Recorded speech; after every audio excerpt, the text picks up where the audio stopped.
Nos importa, de qualquer forma, descobrir o que é aprender. Aprendemos de um livro ou de um mestre a respeito de matemática, geografia e história. Aprendemos onde fica Londres, Moscou ou Nova York. Aprendemos como funciona uma máquina ou como as aves constroem os seus ninhos e cuidam dos filhotes e etc.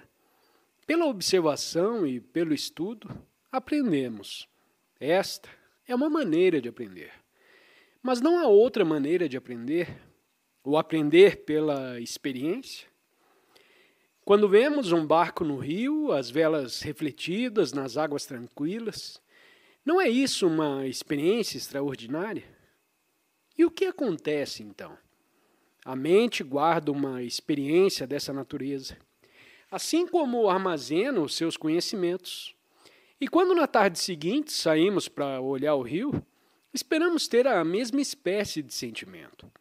Aquela experiência de alegria, aquele sentimento de paz, tão raros em nossa vida. A mente, pois, está diligentemente armazenando experiência na memória. E essa memória é o que nos faz pensar, não é verdade? O que chamamos pensar é reação da memória. Tendo observado aquele barco no rio e experimentado um sentimento de alegria, guardamos a experiência e depois desejamos repeti-la. É assim que se põe em marcha o processo do pensar, não é? Mas muitos poucos de nós sabemos realmente pensar. A maioria apenas repete o que leu num livro ou o que alguém disse. Seu pensar é produto de sua limitada experiência. Mesmo se viajamos pelo mundo inteiro e temos experiências inumeráveis, se entramos em contato com muitas e diferentes pessoas e ouvimos o que têm para dizer, observamos seus costumes, suas religiões, suas maneiras, tudo isso guardamos na memória. E daí resulta aquilo que chamamos pensar. Comparamos, julgamos, escolhemos e, mediante esse processo, esperamos encontrar uma atitude racional perante a vida. Mas essa espécie de pensar é muito limitada. Está confinada numa área insignificante. Temos uma experiência, como a de ver um barco no rio, ou o transporte de um morto para os Burning Gates, ou uma aldeã transportando um pesado fardo. Tudo isso se nos imprime na mente. Mas somos tão insensíveis que essas impressões não se aprofundam e amadurecem. E é só quando temos essa sensibilidade para todas as coisas que nos cercam que há o começo de uma diferente espécie de pensar, não limitada por nosso condicionamento. Se está firmemente apegado a um certo sistema de crenças, olha todas as coisas através desse especial preconceito ou tradição. Não tem contato com a realidade. Já teve ocasião de notar as mulheres da aldeia a transportar pesadas cargas para a cidade? Quando nota, o que acontece com você? O que sente? Ou já tantas vezes viu essas mulheres passarem que nada sente, porque você se acostumou com isso e, portanto, nada observa. E mesmo quando nota uma certa coisa pela primeira vez, o que acontece? Automaticamente traduz o que vê de acordo com os seus preconceitos. Não é assim? Vocês o experimentam segundo o seu condicionamento de comunista, socialista, capitalista ou altruísta qualquer. Mas se nada disso é e nada olha através do crivo de nenhuma ideia ou crença, porém está em contato direto com a coisa, percebe a extraordinária relação existente entre você e aquilo que observa. Se não tem preconceito, nenhuma tendência, se está aberto, então tudo o que te cerca se torna extraordinariamente interessante e intensamente vivo. Eis porque tanto importa enquanto jovens, notar todas as coisas. Estar cônscio do barco no rio, observar o trem que passa, ver o camponês com seu pesado fardo, observar a insolência do rico, o orgulho dos mestres, da gente importante, dos que se julgam grandes sabedores. Observe simplesmente, sem os criticar. No momento em que os criticar, já não está em relação com eles. Já existe uma barreira entre vocês e eles. Mas se simplesmente observar, estará em relação direta com as pessoas e as coisas. Se puder, observar com vigilância, com penetração, mas sem julgar, sem concluir, descobrirá que o seu pensar se torna admiravelmente penetrante. Estará então aprendendo a todas as horas. Em toda parte ao redor de vocês há nascimento e morte. Luta por dinheiro, posição, poder, o infindo processo que chamamos a vida. E não sente, às vezes, mesmo os mais novos de vocês, curiosidade sobre o significado de tudo isso? Em geral, nós queremos uma resposta. Queremos que nos digam qual é a significação das coisas. Assim, abrimos um livro, político ou religioso, ou pedimos a alguém que nos ensine. Mas ninguém o pode ensinar, porque a vida não pode ser compreendida através de um livro. E tampouco ser compreendido o seu significado pelo seguirmos uma certa pessoa ou por recitarmos uma certa oração. Vocês e eu devemos compreendê-la por nós mesmos, e isso só podemos fazer quando estamos plenamente cônscios, muito atentos e vigilantes, observando com interesse tudo o que nos cerca. Então, descobriremos o que é ser realmente feliz. A maioria das pessoas são infelizes. Infelizes porque não há amor em seus corações. O amor surgirá em seu coração quando nenhuma barreira existir entre você e o outro. Quando observar as pessoas que encontrar, sem as julgar. Quando olhar o barco de vela no rio, apreciando a sua beleza.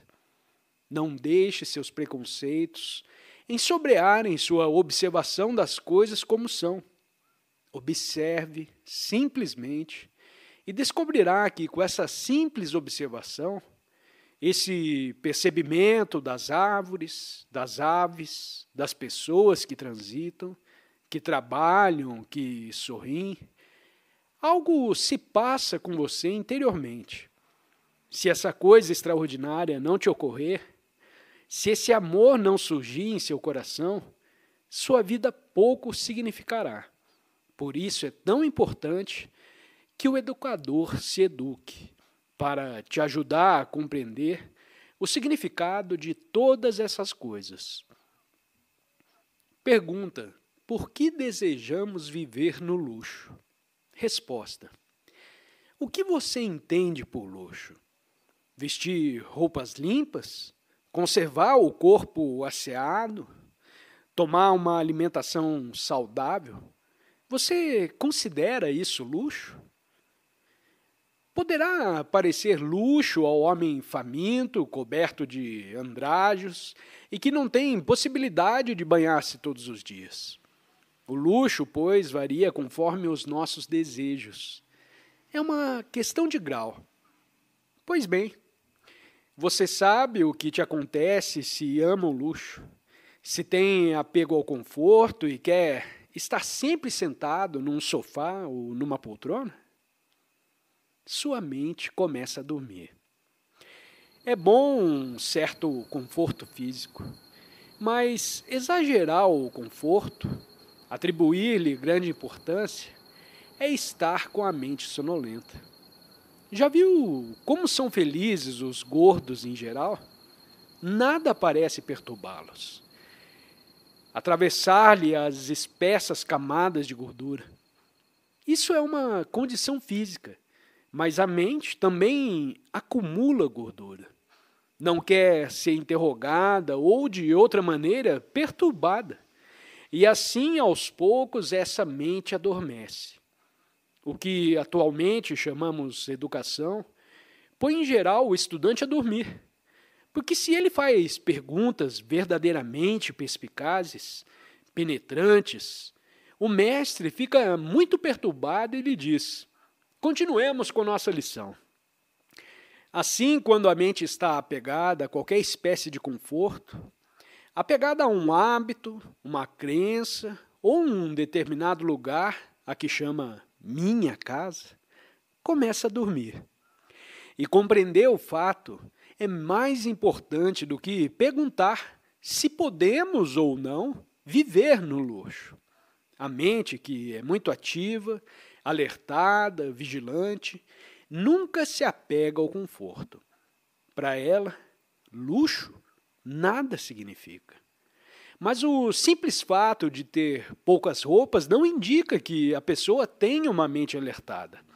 O sannyasi, que exteriormente vive com muita simplicidade, pode ser muito complexo interiormente, com seu cultivo da virtude, do desejo de alcançar a verdade ou alcançar a Deus. O importante é ser-se interiormente muito simples, muito austero, quer dizer, não ter uma mente atravancada de crenças, de temores, de desejos inumeráveis, porque só então a mente é capaz de pensar, explorar e descobrir realmente.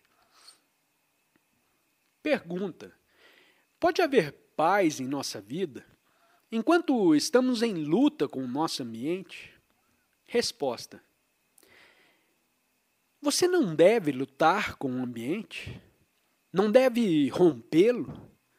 O que crê em seus pais, seu fundo social, suas tradições, a qualidade dos alimentos que toma e as coisas circundantes, como a religião, o sacerdote, o homem rico, o homem pobre, tudo isso constitui o seu ambiente. Não deve romper com esse ambiente, o contestando e revoltando-se contra ele. Se não está em revolta, se meramente aceita o ambiente, há uma espécie de paz, mas é a paz da morte. Mas se luta para romper o ambiente e descobrir por você mesmo o que é verdadeiro, encontrará então uma paz de ordem diferente, a qual não é mera estagnação. É essencial lutar contra o ambiente. Você deve fazê-lo.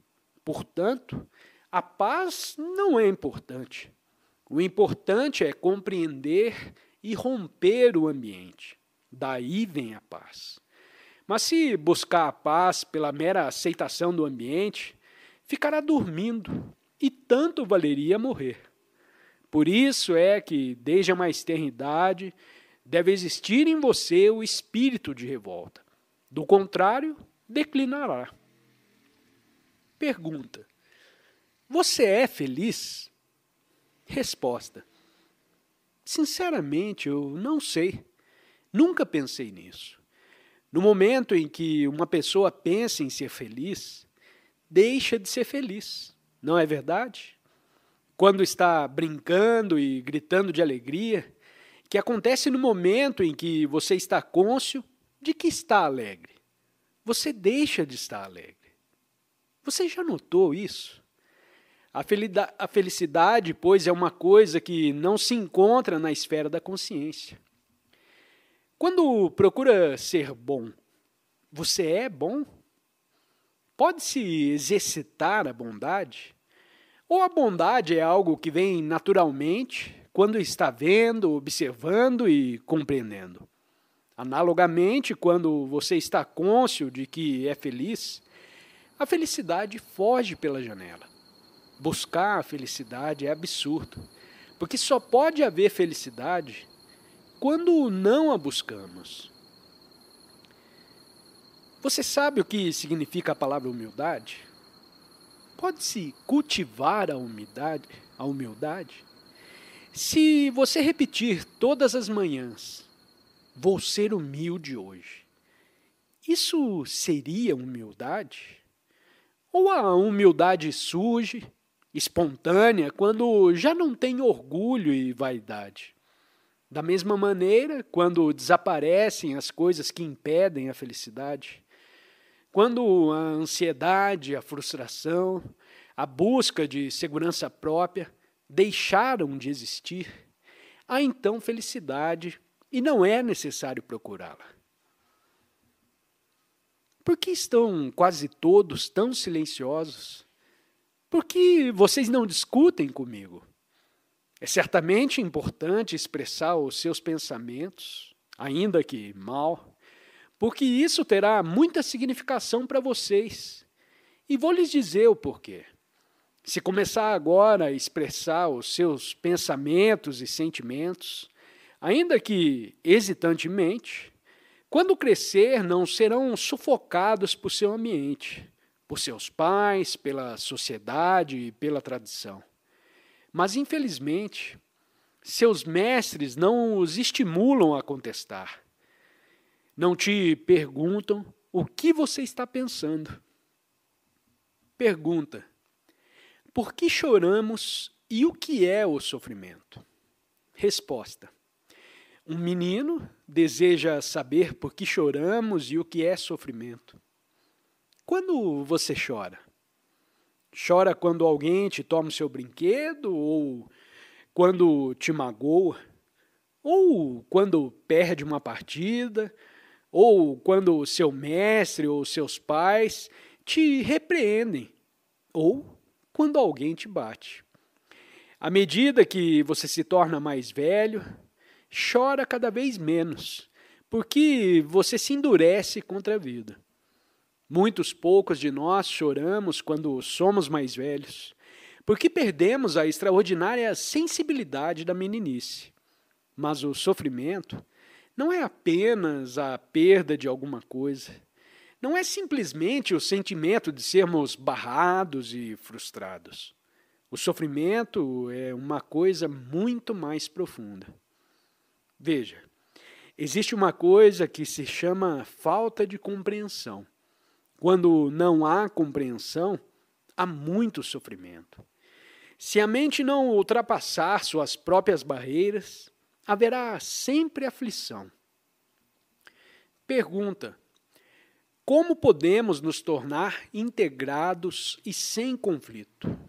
Resposta: por que você se opõe ao conflito? Todos parecem pensar que o conflito é uma coisa terrível. Nesse momento, vocês e eu estamos em conflito? Não? Estou tentando lhes transmitir algo e vocês não estão compreendendo.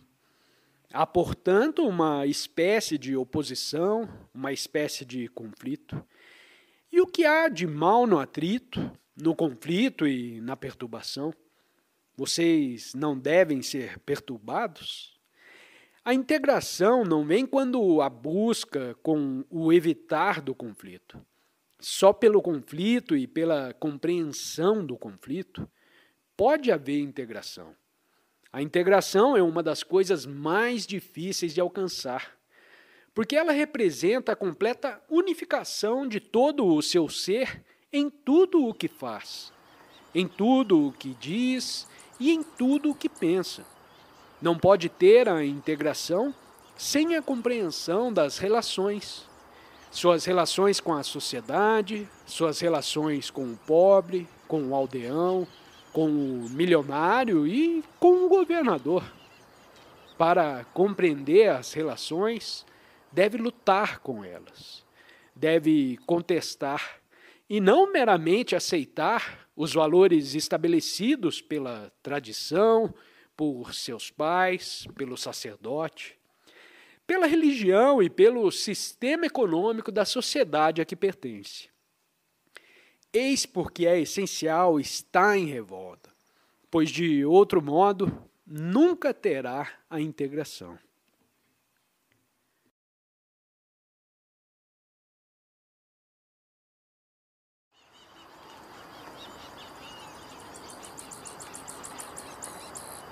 Estou certo de que todos nós, numa ou noutra ocasião, temos experimentado um extraordinário sentimento de tranquilidade e beleza, inspirado pelos verdes campos, o sol poente, as águas tranquilas ou os picos cobertos de neve. Mas o que é a beleza? É meramente a apreciação que sentimos? Ou é a beleza coisa separada do percebimento? Se tem bom gosto no vestir, se usa cores bem combinadas, se tem maneiras distintas, se fala com calma e se mantém ereto, tudo isso é fator de beleza, não? Mas é apenas a expressão externa de um estado interior, como a poesia que escreve ou o quadro que pinta. Pode olhar para o verde campo refletido no rio e nenhum sentimento de beleza experimentar, continuar indiferente o seu caminho. Se como pescador vê todos os dias as andorinhas voando rente à água, isso provavelmente pouco significa para você. Mas se está cônscio da extraordinária beleza desse espetáculo que acontece, dentro em você, que te faz exclamar, oh, que lindo! Qual o fator desse íntimo senso de beleza? Existe a beleza da forma exterior, trajes de bom gosto, belos quadros, móveis atraentes, ou completa ausência de móveis, com paredes nuas e bem proporcionadas, janelas de formas perfeitas e etc. Não é meramente a isso que me quero referir, porém aos fatores que concorrem para aquela beleza interior. Por certo, para termos aquela beleza interior, deve haver completo abandono de si próprio. O sentimento de completa ausência de prisões, restrições, defesas e resistência. Mas esse abandono se torna caótico quando desacompanhado da austeridade. Mas sabemos o que significa ser austero? Satisfazer-se com pouco e não pensar em termos de mais? O abandono deve estar acompanhado de profunda austeridade. Da austeridade que é extraordinariamente simples. Porque a mente nada está adquirindo, ganhando, não está pensando em termos de mais. É a simplicidade nascida do abandono. Mas a austeridade que produz o estado de beleza criadora. Mas se não existe amor, não pode ser simples, não pode ser austero. Pode falar a respeito de simplicidade e austeridade, mas sem amor, elas são meramente uma forma de compulsão e, portanto, não pode haver abandono. Só tem amor aquele que se abandona, que se esquece completamente de si próprio e, de sorte, faz nascer o estado de beleza criadora. A beleza é bem óbvio, inclui também a beleza da forma. Mas, se não há beleza interior, a mera apreciação sensorial da beleza da forma conduz à degradação, à desintegração. Só a beleza interior, ao sentir verdadeiro amor pelas pessoas e por todas as coisas da terra. E com esse amor, vem um extraordinário sentimento de consideração, de vigilância e de paciência.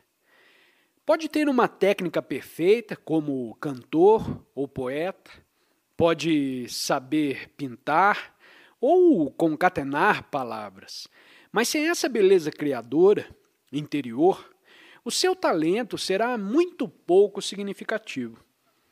Infelizmente, quase todos nós estamos nos tornando meros técnicos. Passamos em exames, adquirimos tal ou tal técnica, a fim de ganharmos o nosso sustento. Mas o adquirir técnica ou desenvolver capacidades, sem se dar atenção ao estado interior, é produtivo de fealdade e de caos no mundo. Se despertamos a beleza criadora interiormente, ela se expressa exteriormente. E há, então, a ordem. Mas isso é muito mais difícil do que adquirir uma técnica, porque significa completo abandono de nós mesmos. Significa sermos sem medo, livres de constrangimento, sem resistência e sem defesa. E só podemos abandonar a nós mesmos dessa maneira quando há austeridade, quando há o sentimento de grande simplicidade interior. Exteriormente podemos ser simples, usar poucas roupas e nos satisfazer com uma só refeição ao dia. Mas isso não é austeridade. A austeridade, quando a mente é capaz de infinita experiência, quando tem experiência e, ao mesmo tempo, se conserva muito simples.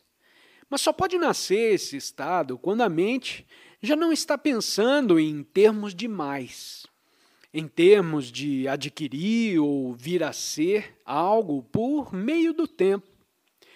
O que estou dizendo poderá ser para você difícil de compreender, mas é verdadeiramente importante. Veja, os técnicos não são criadores. E há cada vez mais técnicos no mundo. Pessoas que sabem o que fazer e como fazer, mas que não são criadoras. Na América, há máquinas calculadoras capazes de resolver em poucos minutos problemas matemáticos que um homem, trabalhando 10 horas por dia, levaria 100 anos para resolver. Tão extraordinárias máquinas estão sendo criadas, mas as máquinas jamais serão criadoras. No entanto, os entes humanos se tornando cada vez mais semelhante a máquinas. Mesmo quando se rebelam, sua revolta se verifica dentro dos limites da máquina e não é, portanto, uma revolução. Muito importa, pois, descobrir o que é ser criador. Só pode ser criador quando há abandono. Isso significa, em verdade, quando não há sentimento de compulsão, medo de não ser, não ganhar, não alcançar. Há, então, grande austeridade, simplicidade e, ao mesmo tempo, amor. Essa totalidade é beleza, o estado criador. Pergunta: a alma sobrevive após a morte? Resposta: se deseja realmente saber isso, como você vai saber? Lendo o que Shankara, Buda ou Cristo disse? Ouvindo o seu guia ou santo particular? Todos eles podem estar completamente enganados. Está disposto a admitir isso? O que significa que sua mente está nas condições adequadas ao investigar? Em primeiro lugar, tem, naturalmente, de verificar se existe uma alma para sobreviver. O que é a alma? Você sabe o que é? Ou apenas te foi ensinado que existe uma alma, por seus pais, pelo sacerdote, por determinado livro, por seu meio cultural e o aceitou? É isso? A palavra alma supõe algo transcendente à existência física, não é verdade? Você tem seu corpo físico e também o seu caráter, suas virtudes. E acima de tudo isso, você diz, está a alma. Se esse estado existe de fato, deve ser um estado espiritual de natureza temporal. E está perguntando se esta certa coisa espiritual sobrevive à morte. Esta é uma parte da questão. A outra parte é: o que é a morte? Você sabe o que é a morte? Deseja saber se há sobrevivência após a morte? Mas veja, essa questão não é importante. A questão importante é: você pode conhecer, enquanto está vivo, a morte?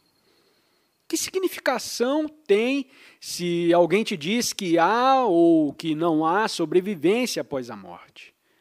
Você continua sem saber nada, mas pode descobrir por você mesmo o que é a morte. Não depois de morto, mas enquanto está vivo, com saúde, vigoroso, enquanto pensa e sente. Isso também faz parte da educação.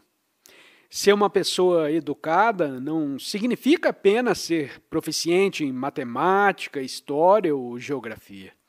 É ter também capacidade para compreender essa coisa extraordinária que se chama a morte. Não quando se está morrendo fisicamente, mas enquanto se é vivo. Enquanto se pode rir, trepar numa árvore, velejar num barco e nadar.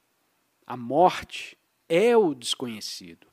E o que importa é tomar conhecimento do desconhecido enquanto está vivo. Pergunta: quando estamos doentes, por que se afligem tanto os nossos pais por nossa causa? Resposta: os pais, em geral, têm interesse em olhar pelos filhos, em cuidar deles, mas quando se afligem demais, isso indica estarem mais interessados em si próprios do que nos filhos. Não querem nos ver morrer porque dizem: se nosso filho ou nossa filha morrer, o que irá ser de nós? Se os pais amassem os filhos, você sabe o que aconteceria? Se seus pais te amassem realmente, cuidariam de que não tivesse nenhum motivo para ter medo, de que fossem entes humanos sãos e felizes. Cuidariam de que não houvesse guerra e nem pobreza no mundo, de que a sociedade não te destruísse e aos que te cercam, quer aldeões, quer citadinos, quer animais. É porque os pais não amam verdadeiramente os filhos que há guerras, que há ricos e pobres. Nos filhos, empataram a própria existência e por meio deles esperam ter continuidade. Assim, se você se adoece gravemente e seus pais se afligem muito, o que os aflige é o sofrer deles próprios. Mas isso eles nunca admitirão. Posses, terras, nome, riqueza e família constituem os meios da continuidade individual, também chamada imortalidade. E quando algo acontece aos filhos, os pais ficam aterrados e grandemente aflitos, porque estão principalmente interessados em si próprios. Se os pais estivessem realmente interessados em seus filhos, a sociedade seria transformada da noite para o dia. Teríamos uma educação de espécie diferente, um lar diferente e um mundo sem guerra. Pergunta: deveriam os templos ser franqueados indistintamente a todos para devoção? Resposta: o que é o templo? Um lugar de devoção onde há um símbolo de Deus, ou seja, uma imagem concebida pela mente e esculpida na pedra pela mão. Essa pedra, essa imagem, não é Deus, é? É apenas um símbolo. E o símbolo é como sua sombra quando anda no sol. Sua sombra não é você. E essas imagens, esses símbolos existentes no templo, não são Deus, não são a verdade. Assim, o que importa saber quem pode entrar e quem não pode entrar no templo? Por que ter dor de cabeça com tal respeito? A verdade pode ser encontrado debaixo de uma folha morta, numa pedra à beira do caminho, nas águas que refletem os encantos de uma tarde, nas nuvens, no sorriso da mulher que carrega um fardo. No mundo inteiro se encontra a realidade, e não necessariamente no templo. E, em geral, lá Não está ela. Porque o templo foi edificado pelo medo do homem, está alicerçado no seu desejo de segurança, nas suas divisões de credo e de casta. Esse mundo é de todos nós, entes humanos que temos que viver unidos, e o homem que quer achar Deus evita os templos, porque eles dividem a humanidade. A igreja cristã, a mesquita muçulmana, o seu templo hinduísta, estão dividindo, separando os entes humanos. E o homem que está em busca de Deus não quer saber de nenhuma dessas coisas.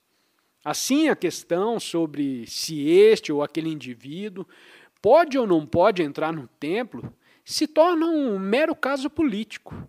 Não encerra nenhuma realidade. Pergunta: qual o papel da disciplina em nossa vida? Resposta: infelizmente, tem um papel muito importante, não é verdade? Grande parte de sua vida é disciplinada. Faz isso e não faz aquilo. Outros te dizem a que horas deve se levantar, o que deve e o que não deve comer, o que deve saber e o que não deve saber, o que deve ler, frequentar as aulas, passar nos exames e etc. Seus pais, seus mestres, sua sociedade, sua tradição, seus livros sagrados, todos te dizem o que deve fazer. E de sorte a sua vida está limitada, circunscrita pela disciplina, não é verdade? Vocês são prisioneiros do fazer e não fazer, as grades de sua gaiola. O que acontece à mente limitada pela disciplina? De certo, só quando tem medo de alguma coisa, quando está resistindo a alguma coisa, necessita de disciplina. Tem então de se controlar, de se conter. Isso o faz voluntariamente, ou você é obrigado a fazê-lo pela sociedade, por seus pais, por seus mestres, por sua tradição, por seus livros sagrados. Mas se começa a investigar, a pesquisar, se aprende e compreende sem medo, é então necessária a disciplina?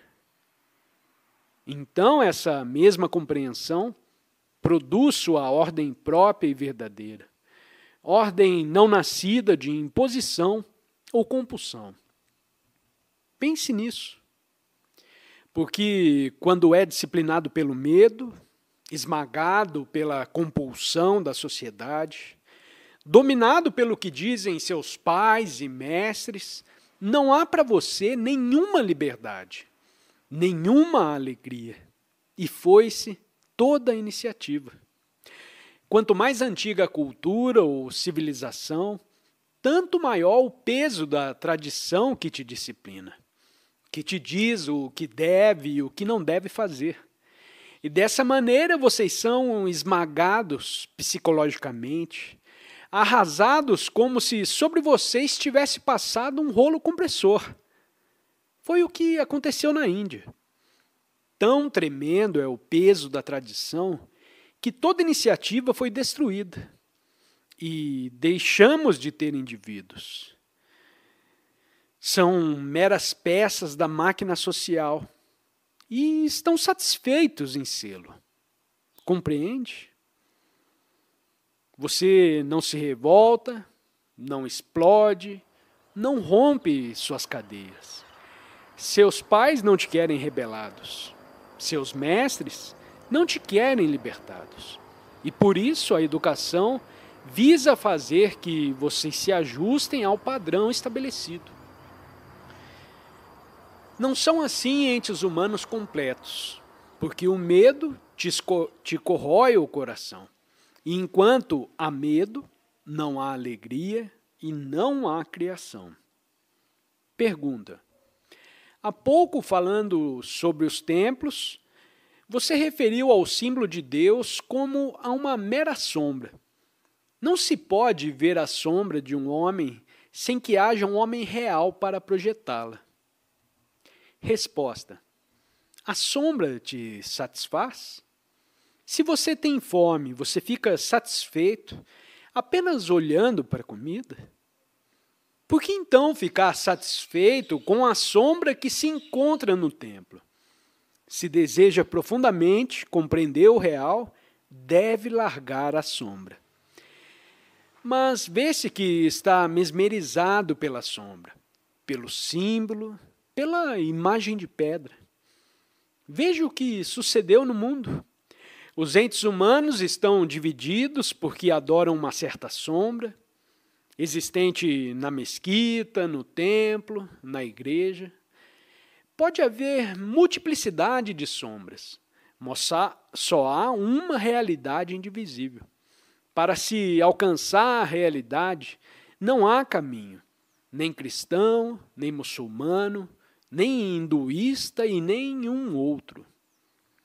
Pergunta: os exames poderão ser desnecessários para o jovem ou a jovem rica, cujo futuro está garantido, mas não são uma necessidade para os estudantes pobres, que precisam preparar-se para ganhar a vida? E essa necessidade não é muito urgente, principalmente se aceitamos a sociedade tal qual é? Resposta: aceitar sem reservas a sociedade tal qual é. Por que razão? Você que não pertence à classe pobre, que é mais ou menos abastado, por que não se revolta contra todo o sistema social? Isso está ao seu alcance. Assim, porque não faz uso de sua inteligência para descobrir o que é verdadeiro e criar uma nova sociedade. O pobre não irá se revoltar porque lhe falta a energia necessária ou tempo para pensar. Está inteiramente ocupado, precisa de comida, de trabalho. Mas você, que tem lazer, que dispõe de algum tempo livre para fazer uso da sua inteligência, por que você não se revolta? Você. Porque não trata de descobrir o que é uma sociedade justa, uma sociedade verdadeira e de edificar uma nova civilização? Se isso não for iniciado por você, certamente não será iniciado pelo pobre. Pergunta: estão os ricos dispostos, alguma vez, a renunciar a uma boa parte do que têm em benefício dos pobres? Resposta: não estamos falando sobre o que o rico deverá abandonar em favor dos pobres. Qualquer que seja a parte a que renuncie, não satisfará ao pobre. Mas não é este o problema. Vocês que são abastados e que, portanto, têm a possibilidade de cultivar a inteligência, não podem, mediante revolta, criar uma nova sociedade? Isso depende de vocês e de ninguém mais. Depende de cada um de nós, e não dos ricos ou dos pobres ou dos comunistas. Mas, em geral, não possuímos esse espírito de revolta, esse ímpeto de libertação e de descobrimento. E esse espírito é que é importante.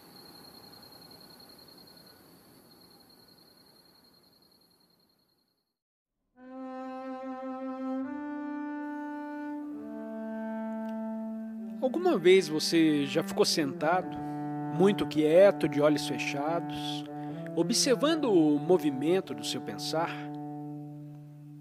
Já observou sua mente funcionando?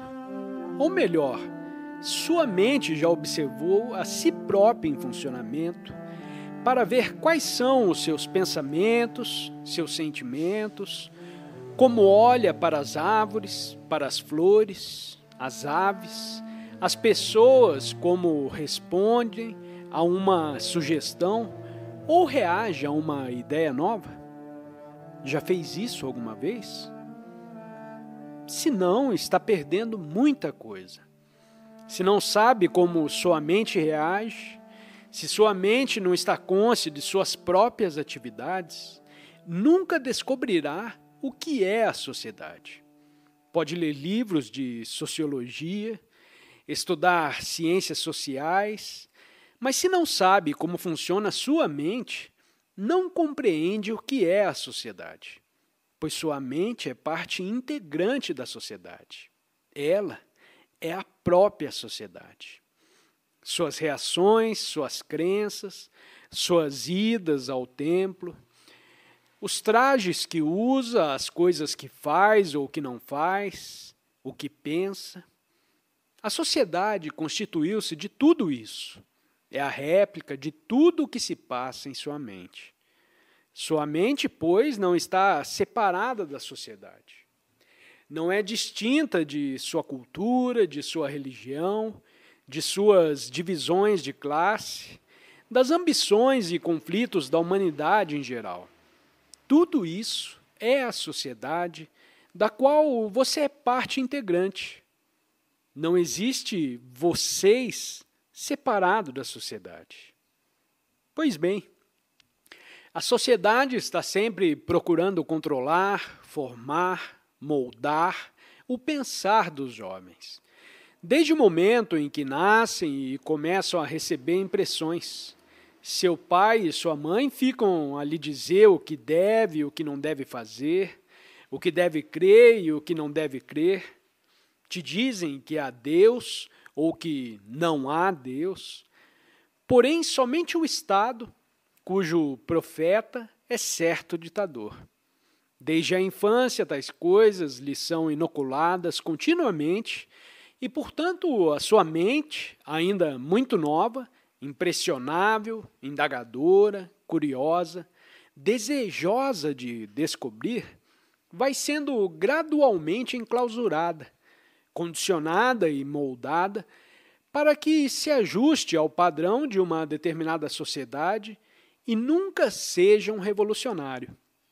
Uma vez firmado o hábito de pensar segundo um padrão, mesmo quando se revolta, isso acontece dentro do padrão. É revolta semelhante à revolta de presos que reclamam por melhor comida e mais comodidade, mas sempre entre os muros da prisão. Quando busca Deus ou investiga o que é um governo justo, sempre o faz dentro do padrão da sociedade que preceitua que isso é verdadeiro e aquilo é falso, que isso é bom e aquele outro é mau, que esse é o guia verdadeiro e estes são os santos. Sua revolta, pois, tal como a chamada revolução, promovida por homens ambiciosos ou muito hábeis, está sempre limitada pelo passado. Não é revolta, não é revolução, porém só uma atividade mais intensa dentro do padrão. A revolta real, a revolução verdadeira, é aquela que quebra as cadeias do padrão para investigar fora dele. Deve saber que todos os reformadores, não importa quem sejam eles, só se interessam em melhorar as condições internas da prisão. Nunca te dizem que não se ajuste, nunca te dizem rompa as muralhas da tradição e da autoridade, sacode o condicionamento que te aprisiona a mente. E a verdadeira educação é não apenas exigir que passe em exames, para os quais se prepara apressadamente ou que escreva sobre algo que aprendeu de cor, porém sim te ajudar a perceber os muros da prisão em sua mente que está cativa. A sociedade influencia todos nós, nos moldando constantemente o pensar. E essa pressão externa da sociedade se traduz gradualmente no seu estado interior. Mas, por mais profundamente que penetre, ela será sempre externa e não haverá coisa que se possa chamar estado interior enquanto não for rompido esse condicionamento. Deve saber o que está pensando e se está pensando como hinduísta, como muçulmano ou como cristão. Isso é, conforme a religião a que por acaso pertence. deve estar cônscio do que crê ou não crê. Tudo isso constitui o padrão da sociedade. E a não ser que esteja cônscio do padrão e dele se liberte, continuará prisioneiro, embora pense ser livre. Mas veja, o que interessa a quase todos nós é a revolta dentro da prisão. Queremos comida melhor, um pouco mais de luz, uma janela mais larga para podermos ver um pedaço maior do céu. E muito nos importa saber se o outcast pode ou não pode entrar no templo. Desejamos eliminar determinada casta e no próprio ato de eliminá-la, criamos outra, uma casta superior. E assim continuamos prisioneiros e nunca há libertação da prisão. A liberdade está fora dos muros, fora do padrão da sociedade. Mas para ficar livre desse padrão, tem de compreender todo o seu conteúdo. Ou seja, compreender sua própria mente. Foi a mente que criou a atual civilização, essa cultura ou sociedade vinculada à tradição. E se não compreende sua própria mente e apenas se revolta como comunista, socialista e etc., isso pouco significa. Por essa razão, muito importa ter o autoconhecimento, estar consciente de todas as suas atividades, de seus pensamentos e sentimentos. Isso é educação, não é? Porque quando está plenamente consciente de você mesmo, sua mente se torna muito sensível e muito vigilante. Experimente isso, não num certo dia longínquo do futuro, porém amanhã ou agora mesmo. Se há muita gente em sua casa, trate de sair a sós, para se sentar debaixo de uma árvore ou à beira do rio e observar sossegadamente como funciona a sua mente. Não a corrija dizendo isso é certo, aquilo é errado, simplesmente a observe. Como quem assiste a um filme. Os atores e atrizes estão desempenhando os seus papéis e você está apenas vendo. Pela mesma maneira, observe como funciona a sua mente. Isso é verdadeiramente interessante. Muito mais interessante do que qualquer filme. Pois a sua mente é o resíduo de todo mundo e contém tudo que os entes humanos têm experimentado. Você compreende? Sua mente é a humanidade. E quando percebe isso, terá uma imensa compaixão. Dessa compreensão nasce um grande amor, e então, ao ver coisas belas, saberá o que é a beleza. Pergunta: como você aprendeu tudo isso de que fala e como chegaremos a conhecê-lo? Resposta: essa é uma boa pergunta, não acha? Pois bem, se posso falar um pouco de minha própria pessoa, sabe que não li nenhum dos livros que tratam essas coisas. Nem os Upanishads, nem o Bhagavad Gita, nem livros de psicologia. Mas, como já lhes disse, se observar sua própria mente, lá encontrará tudo. Assim, pois, quando empreende a jornada do autoconhecimento, os livros são sem importância. É como entrar num país estranho, onde se começam a ver coisas novas, a fazer extraordinários descobrimentos. Mas veja, tudo isso é destruído se dá importância a você mesmo. No momento em que diz, descobri, agora eu sei, sou um grande homem porque descobri isso e descobri aquilo e aquele outro. Nesse momento, você está perdido. Se tem de fazer uma longa viagem, deve levar muito pouca bagagem. Se deseja galgar grandes alturas, deve viajar leve. Essa pergunta, no entanto, é importante, Porque o descobrimento e a compreensão vêm com o autoconhecimento, pela observação dos movimentos da mente. O que diz do seu próximo, sua maneira de falar, de andar, de olhar ao céu, sua maneira de tratar as pessoas, de cortar um ramo de árvore. Todas essas coisas são importantes, porque atuam como espelhos que te mostram exatamente como você é. E se está vigilante, descobre de novo todas as coisas, momento por momento. Pergunta: devemos formar alguma ideia a respeito de alguém ou não? Resposta: por que ter ideias a respeito de pessoas? Deve formar opinião, juízo acerca de alguém? Quando tem ideias a respeito do seu mestre, o que se torna importante para você? Não é o mestre, porém as ideias que tem sobre ele. E é isso que acontece na vida, não é verdade? Todos temos opiniões a respeito de pessoas. Dizemos, fulano é bom, fulano é frívolo, fulano é supersticioso, fulano faz isso, aquilo e aquele outro. Estendemos uma cortina de ideias entre nós mesmos e outra pessoa. E por essa razão, nunca nos encontramos realmente com ela.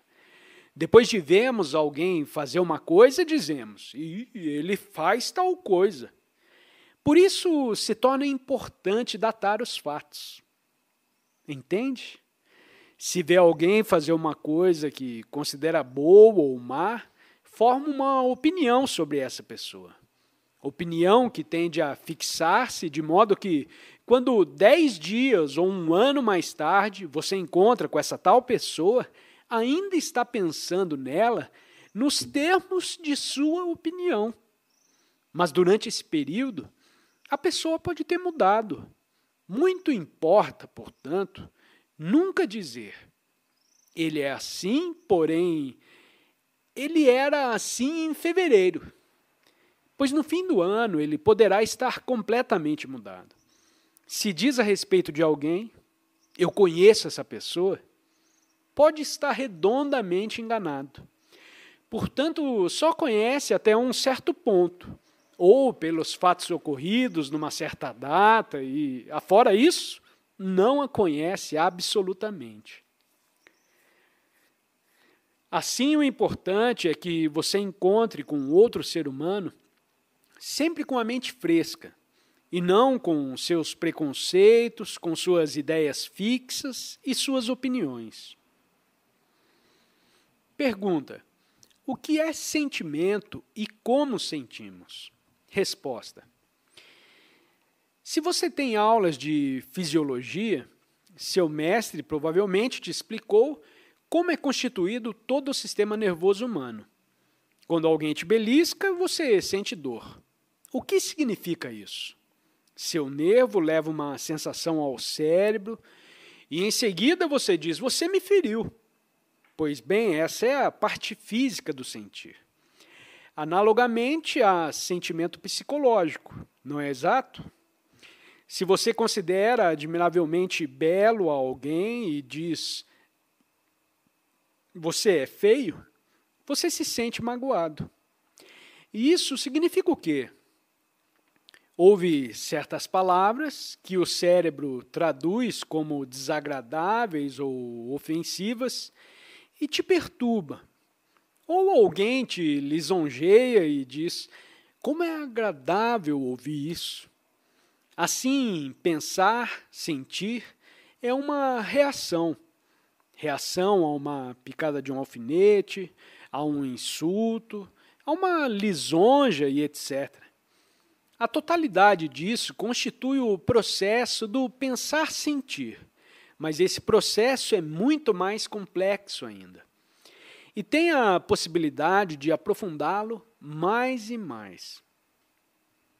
Veja, toda vez que temos um sentimento, sempre lhe damos um nome, não é verdade? Dizemos que o sentimento é agradável ou doloroso. Quando nos irritamos, damos a esse sentimento um nome: cólera. Mas já pensou no que ocorreria se não desse nome a um sentimento? Experimente fazer isso. Na próxima vez que você se irritar, não dê um nome a isso. Não o chame de cólera. Se mantenha simplesmente consciente do sentimento, sem lhe dar nome, para ver o que acontece. Pergunta: qual a diferença entre a cultura americana e a cultura hindu? Resposta: ao falarmos de cultura americana, temos em mente, em geral, a cultura europeia transplantada na América. Cultura que, com o tempo, se modificou e ampliou no encontro com novas fronteiras físicas e mentais. E o que é a cultura hindu? Qual a cultura que vocês têm aqui? O que você entende pela palavra cultura? Se já praticou jardinagem, sabe como se cultiva e prepara a terra. Cava-se o solo, remove-se as pedras e necessário lhe acrescenta algum composto, uma mistura de folhas, capim, estrume e outras matérias orgânicas decompostas para fertilizar o solo. E então se planta. O solo fértil dá nutrição à planta e esta gradualmente produz aquela coisa maravilhosa e encantadora que se chama uma rosa. Pois bem, a cultura hindu é semelhante. Milhões de pessoas a produziram com suas lutas, sua vontade pelo desejar isto e resistir àquilo, pelo constante pensar, sofrer, temer, evitar, fruir. Também o clima, as roupas, o alimento tiveram sua influência. Temos, pois, aqui um solo extraordinário, a mente. E antes de estar ela completamente moldada, houve uns poucos indivíduos cheios de vitalidade e força criadora que explodiram por toda a Ásia. Não diziam como vocês: tenho de aceitar os decretos da sociedade. O que dirá meu pai se eu não fizer? Pelo contrário, esses homens haviam encontrado algo e não se mostravam indiferentes, porém possuídos de ardente entusiasmo. Tudo isso constituiu a cultura hindu. O que pensa, os alimentos que toma, os trajes que veste, suas maneiras, suas tradições, o seu falar, suas pinturas e estátuas, seus deuses e sacerdotes e livros sagrados. Tudo isso é cultura hindu. Assim, a cultura hindu é um tanto diferente da cultura europeia, mas abaixo da superfície, o movimento é o mesmo. Esse movimento poderá expressar-se diferentemente na América, pois lá as necessidades diferem. Há menos tradições, mais confortos e etc. Mas abaixo da superfície, o movimento é o mesmo. Achar a felicidade, descobrir o que é Deus, o que é a verdade. E quando esse movimento se detém, a cultura declina, como aconteceu nesse país. Quando esse movimento é embargado pela autoridade, pela tradição, pelo medo, há declínio e deterioração. O impulso para descobrir o que é a verdade, o que é Deus, é o único impulso real. E todos os outros impulsos são subsidiários. Quando jogamos uma pedra na água tranquila, formam-se ciclos crescentes. Esses ciclos crescentes são os movimentos subsidiários às reações sociais. Mas o movimento real está no centro. O movimento para achar a felicidade, Deus, a verdade. E nada disso achará enquanto estiver embargado pelo medo. No momento em que surge a ameaça e o medo, declina a cultura. Eis porque tanto importa que, enquanto está jovem, não se deixe condicionar, não se deixe tolher pelo medo a seus pais, a sociedade, de modo em que você haja aquele movimento atemporal para o descobrimento da verdade. Os homens que investigam o que é a verdade, o que é Deus, só esses homens podem criar uma nova civilização, uma nova cultura, e não aqueles que se submetem ou se revoltam apenas dentro da prisão do velho condicionamento. Pode pôr as vestes de um asceta, ingressar nessa ou naquela sociedade, abandonar uma religião por outra, tentar de várias maneiras ser livre, mas se não houver dentro, em você, aquele movimento para descobrir o que é real, o que é a verdade, seus esforços serão sem significado. Pode ser muito ilustrado e fazer as coisas que a sociedade chama boas, mas tudo isso está dentro da prisão da tradição e, portanto, não tem nenhum valor revolucionário. Pergunta: o que pensa dos hindus? Resposta: essa é realmente uma pergunta inocente, não acha? Ver os fatos sem dar opinião é uma coisa, mas ter opinião a respeito dos fatos é coisa muito diferente. Uma coisa é ver simplesmente o fato. Todo um povo dominado pela superstição e o medo, e uma coisa diferente é ver esse fato e condená-lo. As opiniões não são importantes. Porque eu posso ter uma opinião, você pode ter outra e uma terceira pessoa mais outra. Interessar-se em opiniões é uma maneira estúpida de pensar. O importante é ver os fatos como são, sem formar opinião, sem julgar, sem comparar.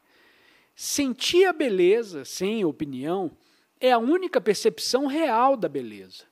Analogamente, se puder ver o povo da Índia exatamente como é, vê-lo claramente, sem opiniões fixas, sem julgá-lo, então o que ver será o real. Os hindus têm certas maneiras, certos costumes peculiares, mas fundamentalmente são como qualquer outro povo. Têm tédio, são cruéis, são medrosos, revoltam-se dentro dos muros da prisão da sociedade, exatamente como acontece em todos os demais lugares.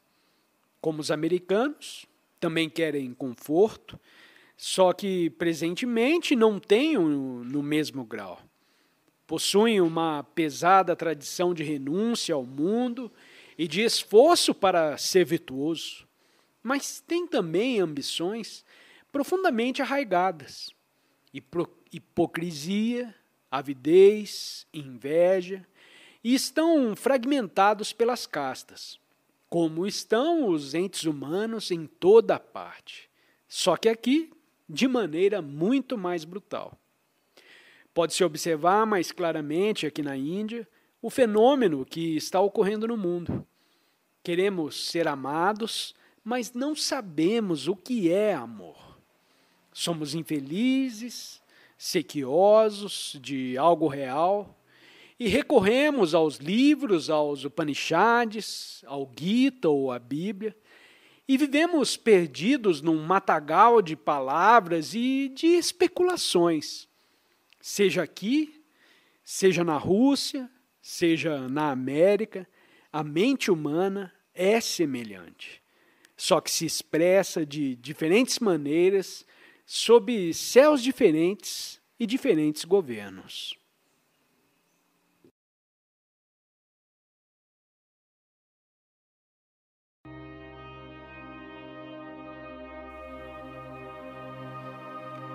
Estivemos examinando a questão da revolta dentro da prisão e vimos que todos os reformadores idealistas e outros que se mostram incessantemente ativos, a fim de alcançarem certos resultados, só se revoltam dentro dos muros de seu próprio condicionamento, de sua própria estrutura social, dentro do padrão cultural de civilização, o qual exprime a vontade coletiva.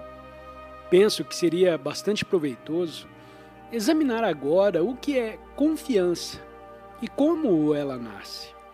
Com a iniciativa vem a confiança, mas toda iniciativa dentro do padrão só produz presunção, que é coisa muito diferente da confiança, em que não existe eu. Você sabe o que significa ter confiança? Se faz uma coisa com suas próprias mãos, se planta uma árvore e a vê crescer, se pinta um quadro ou escreve uma poesia, ou, quando mais velho, constrói uma ponte ou desempenha à perfeição um certo cargo administrativo, isso te dá a confiança de ser capaz de fazer algo. Mas veja, a confiança, como atualmente a conhecemos, está sempre dentro da prisão que a sociedade construiu ao redor de nós.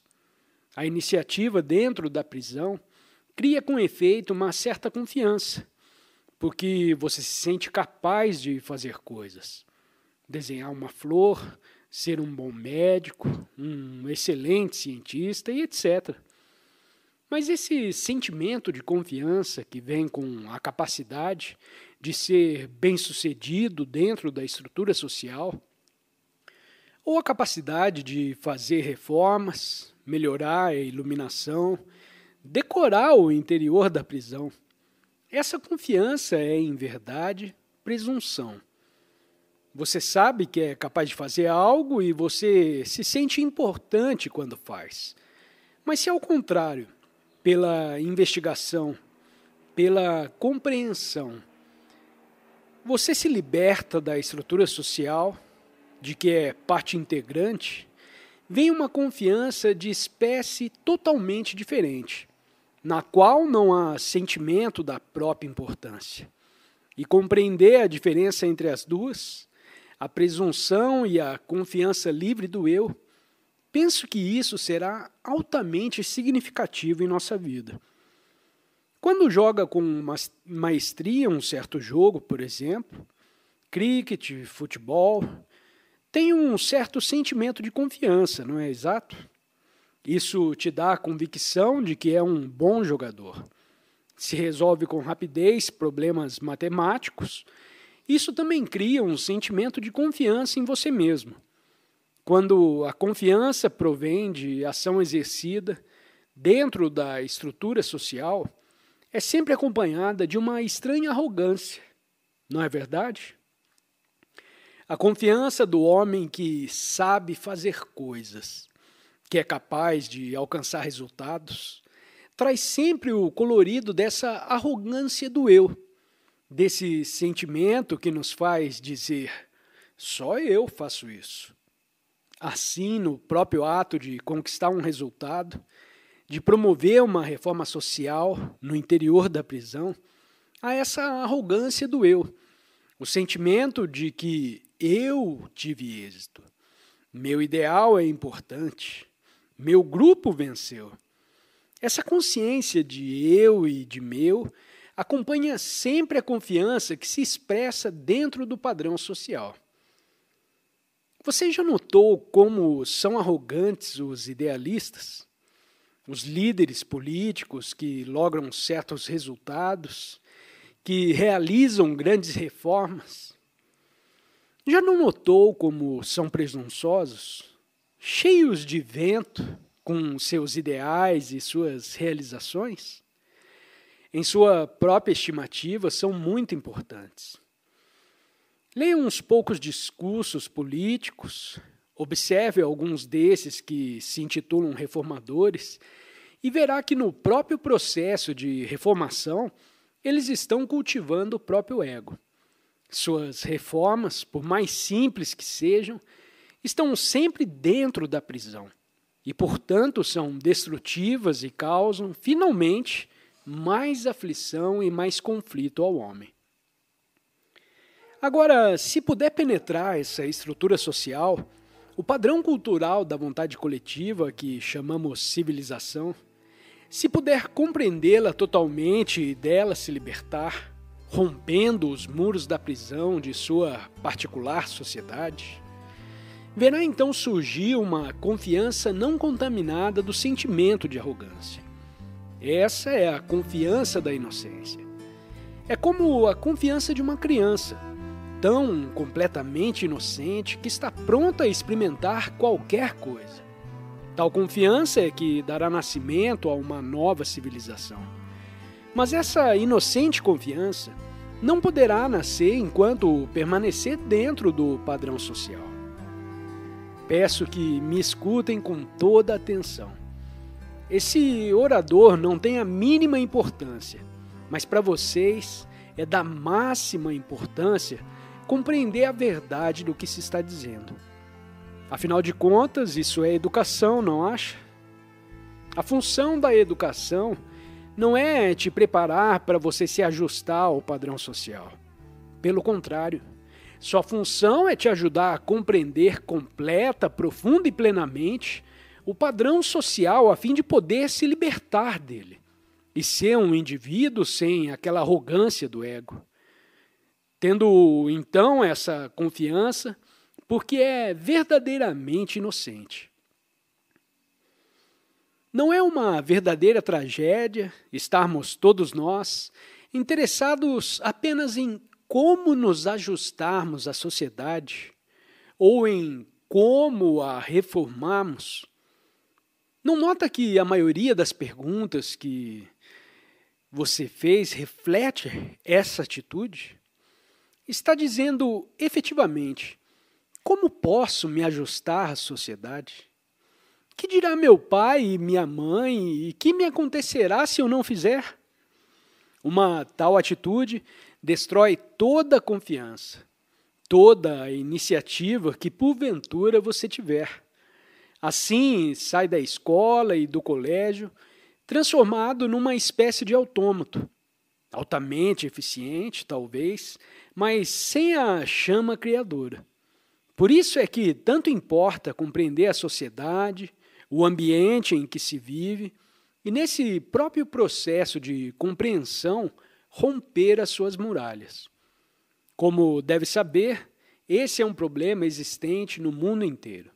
O homem está em busca de uma nova resposta ao desafio da vida, de um novo acesso à vida, porque as velhas normas estão decaindo tanto na Europa como na Rússia e aqui.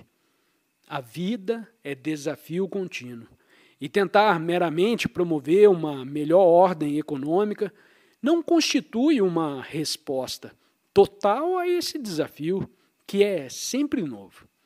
E quando culturas, povos, civilizações se tornam incapazes de responder totalmente ao desafio do novo, são destruídos.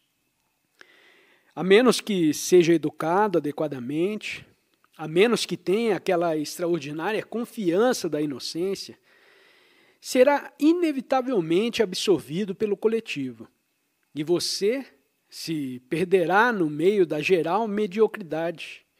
Acrescentará algumas letras ao seu nome, será casado, terá filho e estará liquidado. Como sabem, maioria tememos. Seus pais têm medo, seus educadores também têm medo, os governos e as religiões temem que vocês se tornem um indivíduo total, porque todos querem que permaneça, para a segurança deles, na prisão das influências ambientais e culturais. Mas só os indivíduos capazes de libertar-se do padrão social, pela compreensão dele, e que, portanto, não estão atolhidos pelo condicionamento de sua própria mente, só esses poderão criar uma nova civilização. E não os que apenas cuidam de ajustar-se ou de resistir a um dado padrão por terem sido moldados por outros. A busca de Deus ou da verdade não se efetua dentro do padrão, porém antes compreendendo a prisão e rompendo os seus muros. E esse próprio movimento para a liberdade cria uma nova cultura, um mundo diferente. Pergunta: por favor, senhor, nos diga por que necessitamos de companhia. Resposta: uma menina pergunta por que necessitamos de companhia. Por que necessita uma pessoa de companhia? Pode-se viver sozinho nesse mundo, sem marido ou mulher, sem filhos e sem amigos? A maioria das pessoas não pode viver só e, portanto, necessita de companheiros. Demanda excepcional inteligência o estar só. E vocês devem estar só para achar Deus, para encontrar a verdade. É bom ter um companheiro, um marido, uma esposa e também ter filhos. Mas veja, nos deixamos absorver por isso, pela família, o emprego, a estúpida e monótona rotina de uma existência em declínio. Nos acostumamos com essa condição e então se torna horrível, temível, a ideia de viver só. Em geral, depositamos nossa fé numa dada coisa. Colocamos todos os ovos num só cesto. Em nossa vida, nenhuma riqueza tem se nos vemos separados de nossos companheiros, de nossas famílias, de nossos empregos. Mas se há riqueza na vida de uma pessoa, não riqueza de dinheiro ou de saber, que qualquer um pode adquirir, mas aquela riqueza que é o movimento da realidade sem começo nem fim, então a questão de ter companheiro se torna secundária. Mas vocês não são educados para estar sós. Já saiu alguma vez a passeio sozinho? É muito importante sair a sós, sentar-se debaixo de uma árvore, não com um livro ou um companheiro, e observar a queda de uma folha, ouvir o murmúrio da água, o canto do pescador, observar o voo de uma ave e o de seus próprios pensamentos, que te atravessam o espaço da mente em rápida sucessão. Se for capaz de estar só, a observar as coisas, descobrirá maravilhosas riquezas que nenhum governo poderá tributar, nenhuma ação humana corromper e que jamais serão destruídas. Pergunta: é por paixão que faz conferências? Não se cansa de falar? Por que você faz isso? Resposta: folgo de ter feito essa pergunta. Ora, se ama uma pessoa, nunca se cansa dela. Isso é, se ama sem estar buscando nenhum resultado, sem estar desejando algo. Quando ama uma pessoa, não há auto-preenchimento e, portanto, nunca há desapontamento, nunca há fim. Por que estou fazendo isso? Isso é o mesmo que perguntar por que a roseira dá rosas, por que o jasmim dá perfume ou por que a ave voa. Veja, eu já experimentei não falar, para ver o que acontece se não falo. Isso também dá certo, entende? Se fala porque com isso ganha mais alguma coisa, dinheiro, recompensa, sentimento da própria importância, então há cansaço. O seu falar é então destrutivo e nada significa, porque é só autopreenchimento. Mas se há amor em seu coração, e seu coração não está repleto das coisas da mente, ele é então como uma fonte, uma nascente de onde brota eternamente água fresca. Pergunta: quando ama alguém e essa pessoa se irrita, por que é tão intensa sua cólera? Resposta: em primeiro lugar, você ama alguém? Você sabe o que é amar? É dar completamente sua mente, seu coração, todo o seu ser, sem pedir retribuição, sem estender a mão para pedir amor. Compreende? Quando existe essa espécie de amor, pode haver cólera? E por que nos encolerizamos ao amarmos alguém? Com isso que ordinariamente chamamos amor. é porque não estamos obtendo o que esperamos dessa pessoa, não é? Amo minha esposa ou meu marido, meu filho ou filha, mas no momento em que fazem algo errado, eu me encolerizo. Por quê? Por que se zanga o pai com o filho ou a filha? Porque quer que o filho seja ou faça alguma coisa que se ajuste a um certo padrão e o filho se insurge. Os pais procuram preencher-se, imortalizar-se em seus bens materiais, em seus filhos, e quando o filho faz algo que desaprovam, irritam-se violentamente. Tem um ideal de que o filho deve ser, e com esse ideal estão preenchendo a si próprios. Por isso se zangam quando o filho não se adapta ao padrão que representa o próprio preenchimento deles. Já notou o quanto você se zanga às vezes com um dos seus amigos? É o mesmo processo que se está verificando. Está esperando alguma coisa dele e quando essa expectativa não se preenche, você se sente desapontado. E isso, com efeito, significa que interiormente, psicologicamente, está dependendo dessa pessoa. Assim, sempre que há dependência psicológica, tende a haver frustração. E a frustração, inevitavelmente, gera a cólera, o azedume, o ciúme e várias outras formas de conflito. Por isso, muito importante, enquanto está jovem, amar com todo o seu ser. Uma árvore, um animal, o seu mestre ou o seu pai. Porque então pode descobrir por você mesmo o que é viver sem conflito e sem medo. Mas veja, o educador, em geral, está interessado em si próprio, em seus problemas pessoais, domésticos, econômicos, profissionais. Não tem amor no coração. E esse é um dos problemas da educação. Vocês talvez tenham amor no coração porque amar é coisa natural nos jovens. Mas esse amor é depressamente destruído pelos pais, pelo educador, pelo ambiente social. Conservar essa inocência, esse amor que é o perfume da vida, é dificílimo e requer muita inteligência e, claro, discernimento. Pergunta: como pode a mente ultrapassar os obstáculos em si própria existentes? Resposta: para poder ultrapassar os obstáculos em si própria existentes, deve a mente, em primeiro lugar, estar consciente deles, não?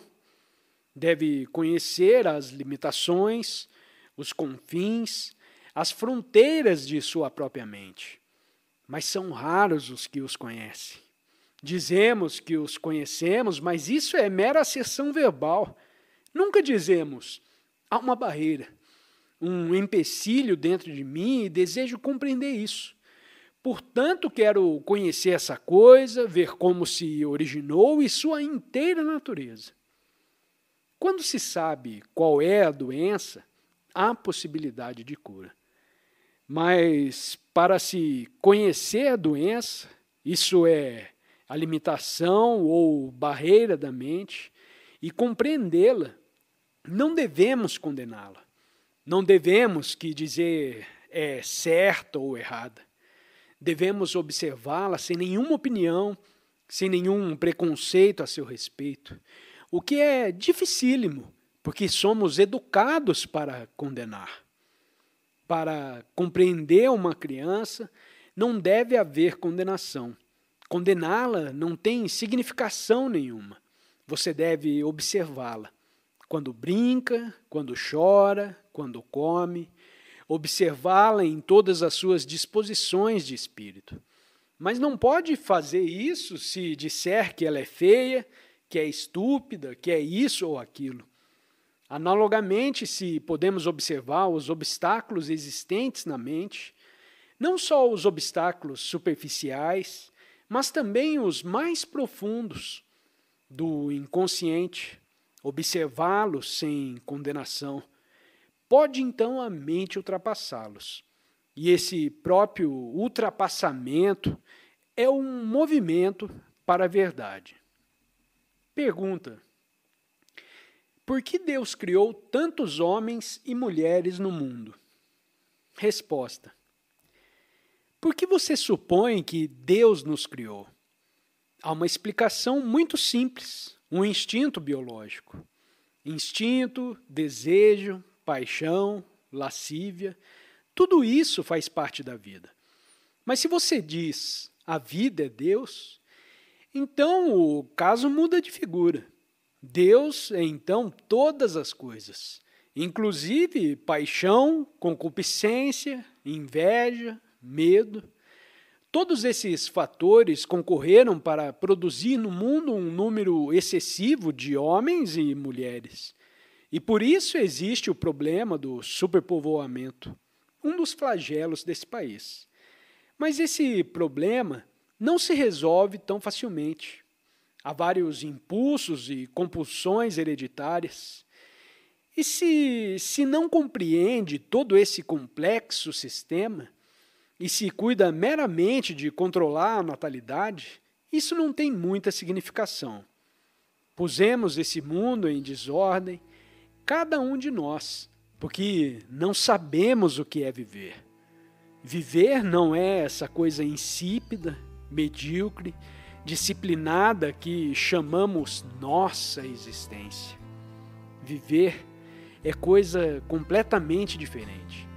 O viver é transbordante de riqueza, é eterna transformação. E enquanto não compreendermos esse movimento eterno, nossa vida será, de certo, muito pouco significativa.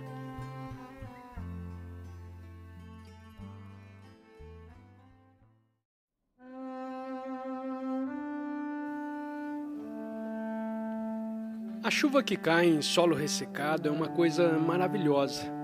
Lava as folhas, refresca e renova a terra. E eu acho que todos nós deveríamos lavar, purificar nossa mente, da mesma maneira como as árvores são lavadas pela chuva. Tão pesada que está da poeira de muitos séculos, dessa poeira que chamamos conhecimento, experiência. Se vocês e eu fizéssemos todos os dias uma limpeza em nossa mente, livrando-a das reminiscências de ontem, cada um de nós possuiria uma mente nova, uma mente capaz de enfrentar os numerosos problemas da existência. Um dos grandes problemas que estão perturbando o mundo é o da chamada igualdade. Mas, em certo sentido, essa coisa chamada igualdade é inexistente, porque todos temos diferentes capacidades. Mas estamos tratando aqui da igualdade no sentido de que todos deveriam ser tratados de igual maneira. Numa escola, por exemplo, os cargos de diretor, professor, monitor são apenas empregos, funções. Mas, como sabe, a certos cargos ou funções está associada a ideia de posição. E posição é uma coisa respeitada, porque supõe autoridade, prestígio, confere a um homem o poder de dar ordens a outros, de distribuir empregos entre os amigos e membros da própria família. Vemos, pois, que a função está associada à posição. Mas se pudéssemos eliminar totalmente essa ideia de categoria, influência, posição, prestígio, poder de conferir favores a outros, a função teria, então, um significado muito diferente e muito simples, não acha? Então, quer se tratasse de governadores, primeiros ministros, quer de simples cozinheiros ou pobres professores, todos seriam tratados com igual respeito. Porquanto, cada um está desempenhando uma diferente, porém necessária função na sociedade. Você sabe o que aconteceria, principalmente numa escola, se pudesse afastar definitivamente da função toda a noção de poder, de posição, de prestígio, eliminar o sentimento de ser o chefe, o homem importante? estaríamos todos vivendo numa atmosfera completamente diferente, não? Nenhuma autoridade haveria. Autoridade no sentido de superior e inferior. O homem importante e o homem sem muita importância. E, portanto, haveria liberdade. E muito importa criar-se numa escola uma atmosfera assim.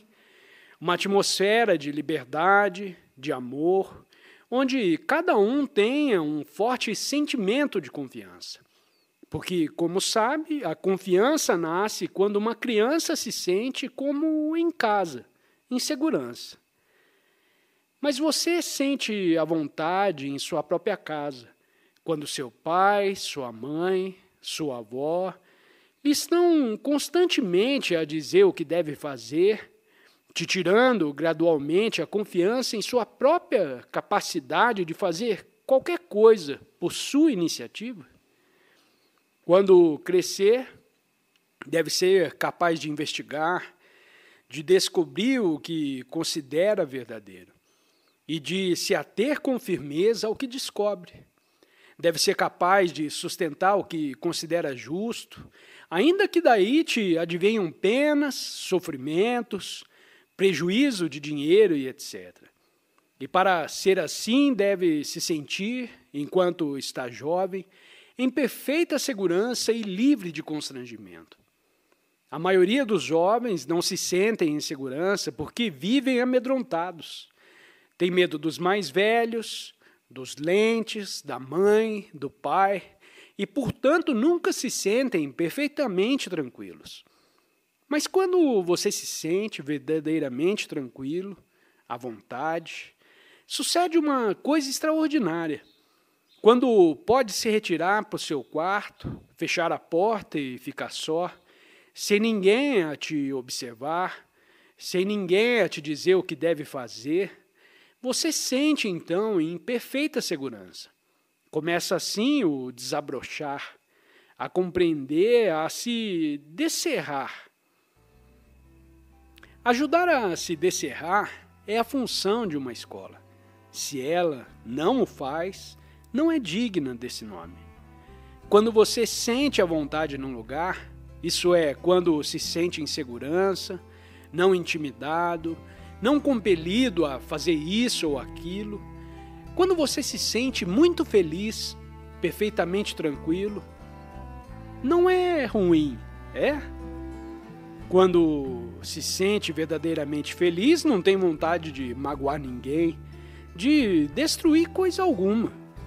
Mas é dificílimo fazer o estudante se sentir perfeitamente feliz, porque ele já vai para a escola com a ideia de que o diretor, os monitores, os inspetores lhe vão dizer o que deve fazer e empurrá-lo para um lado e para o outro.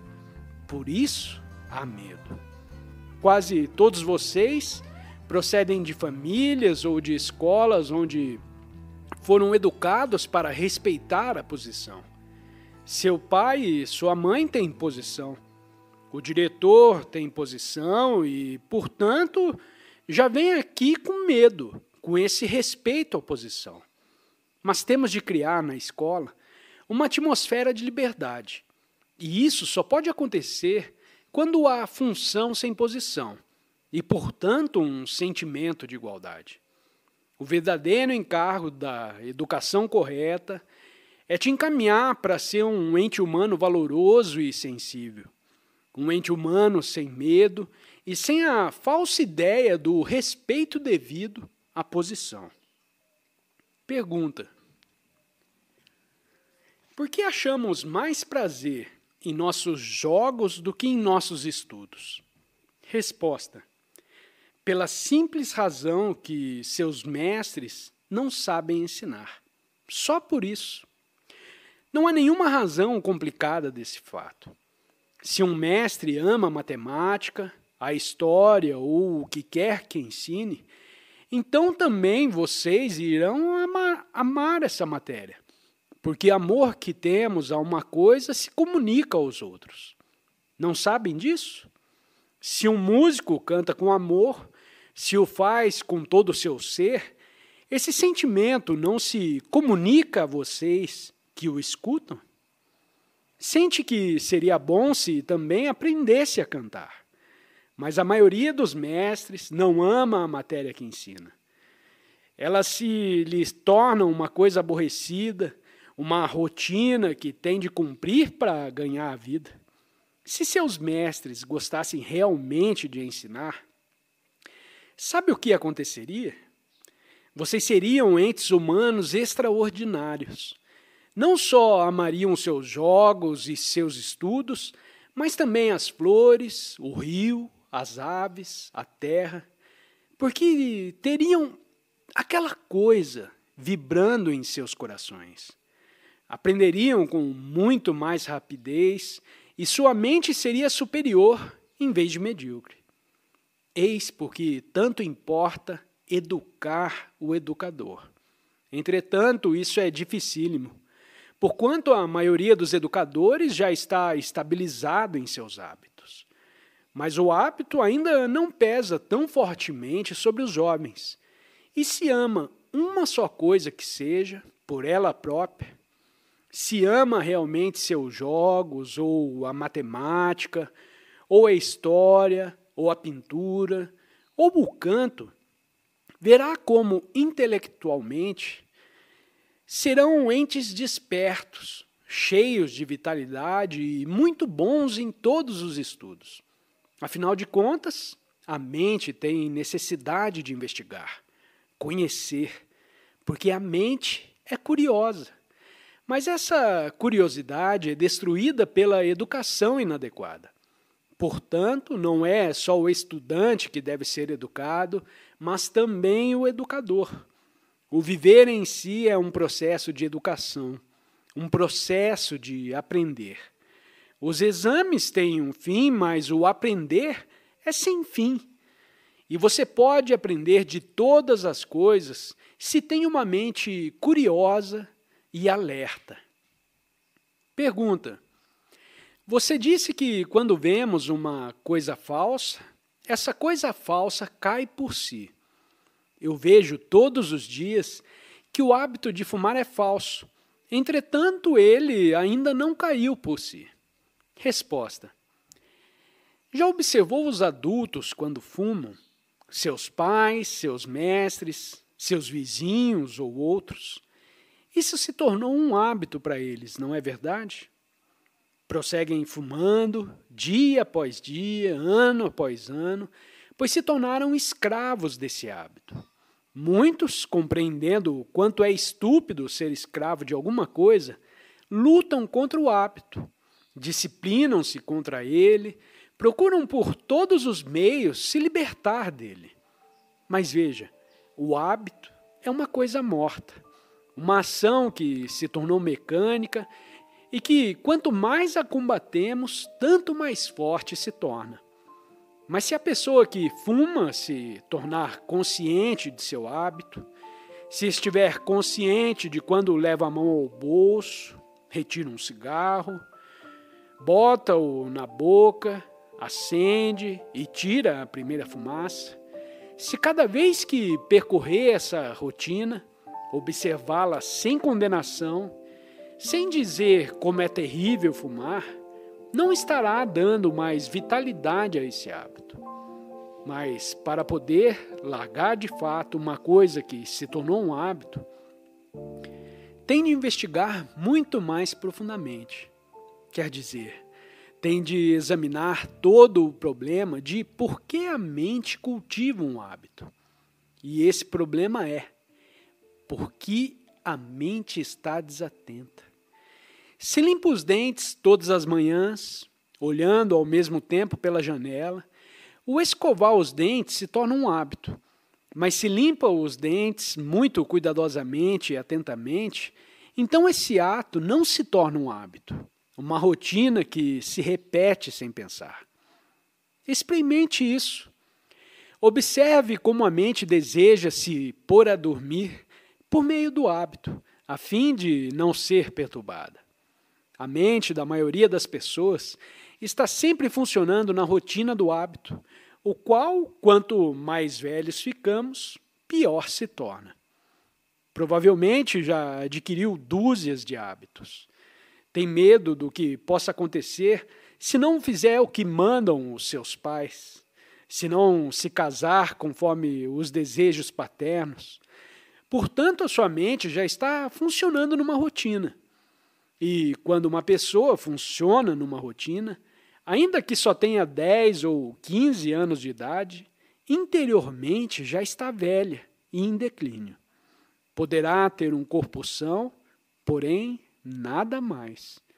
Seu corpo poderá ser jovem e aprumado, mas sua mente já está dobrada pelo seu próprio peso. Portanto, releva compreender um inteiro problema do porquê a mente permanece em seus hábitos e rotinas, seguindo sempre uma determinada linha, igual a um carro elétrico, e tem medo de indagar, de investigar.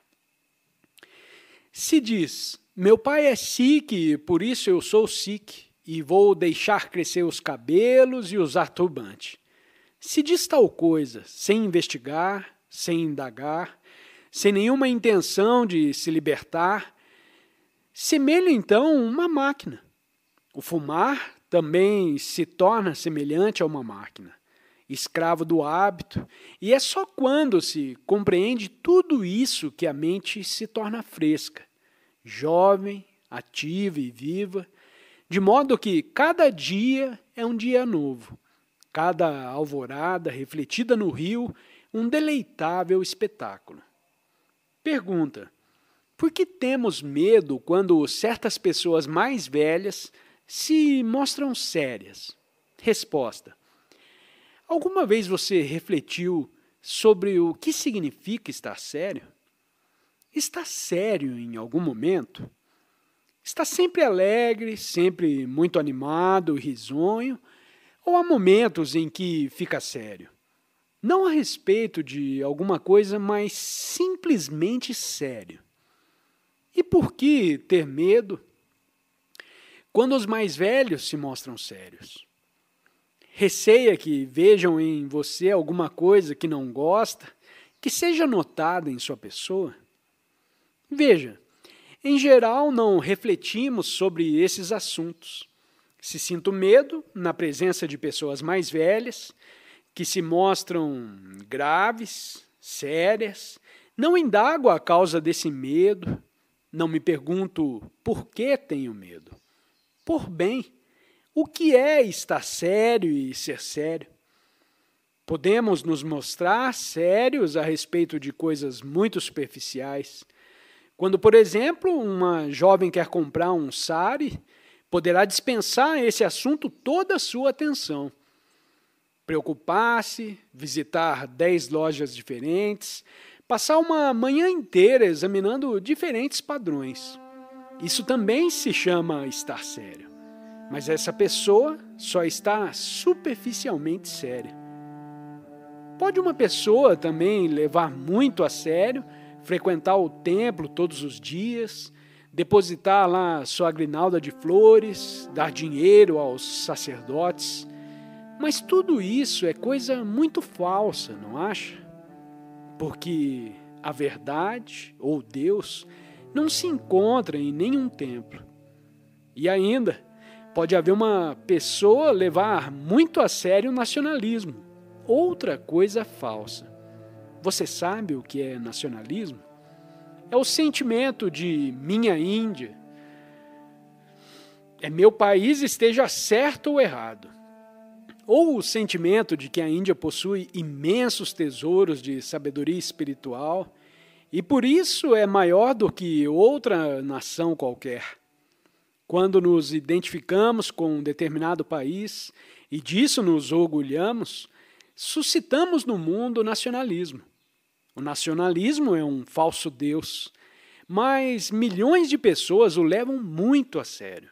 Estão dispostas a ir para a guerra, a matar ou ser mortas em nome da nação. Essa espécie de seriedade é utilizada e explorada pelos políticos. Assim, pois, pode-se ser sério a respeito de coisas falsas. Mas se começa realmente a investigar o que significa ser sério, verá que há uma qualidade de seriedade que se não traduz em atividade em torno de coisas falsas, que não é moldada segundo um certo padrão. Pergunta: o que é o destino? Resposta: deseja realmente examinar esse problema? Fazer uma pergunta é a coisa mais fácil do mundo, mas uma pergunta só tem significação se você se interessa diretamente, se a leva muito a sério. Não tem notado como muitas pessoas perdem todo o interesse depois de fazer uma pergunta? Há dias um homem fez uma pergunta e em seguida começou a bocejar, a coçar a cabeça e a conversar com seu vizinho de cadeira. Tinha perdido todo o interesse. Assim sugiro que não faça perguntas, a menos que as tome realmente a sério. Esse problema do destino é muito difícil e complexo. Veja, quando uma causa é posta em marcha, produzirá inevitavelmente um resultado, um efeito. Se um grande número de pessoas se preparam para a guerra, seu destino é a guerra. Ainda que aleguem que desejam paz e que se estão preparando apenas para a sua própria defesa, puseram em movimento causas que originaram a guerra. Analogamente, quando milhões de pessoas vêm tomando parte há séculos no desenvolvimento de uma certa civilização ou cultura, puseram em marcha um movimento pelo qual os entes humanos são colhidos e arrastados a gosto ou a contragosto. E esse processo em que se é colhido e levado de roldão por determinada corrente de cultura ou civilização pode se chamar destino. Afinal de contas, se nasce filho de advogado, o seu pai insiste em que também se torne advogado. Se submete a seus desejos, ainda que prefira ser outra coisa, então, evidentemente, o seu destino é ser advogado. Mas se você se recusar a ser advogado, se estiver firmemente determinado a fazer o que sente ser correto para você, ou seja, o que realmente gosta de fazer, que pode ser escrever, pintar, ou viver sem dinheiro, pedindo esmolas, se isso ocorrer, terá saído da corrente, terá se libertado do destino que seu pai traçou para você. O mesmo se dá em relação à cultura ou à civilização. Por isso é tão importante sermos educados corretamente. Educados para não nos deixarmos sufocar pela tradição, para não termos o destino de um dado grupo social, racial, cultural ou familiar. Educados para não nos tornarmos entidades mecânicas, movimentadas para um fim pré-estabelecido. O homem que compreende esse processo em sua inteireza, que dele se liberta e fica só, cria o seu próprio impulso. E se sua ação consiste em libertar-se do falso para conhecer a verdade, então esse próprio impulso se torna a verdade. Esses homens estão livres do destino.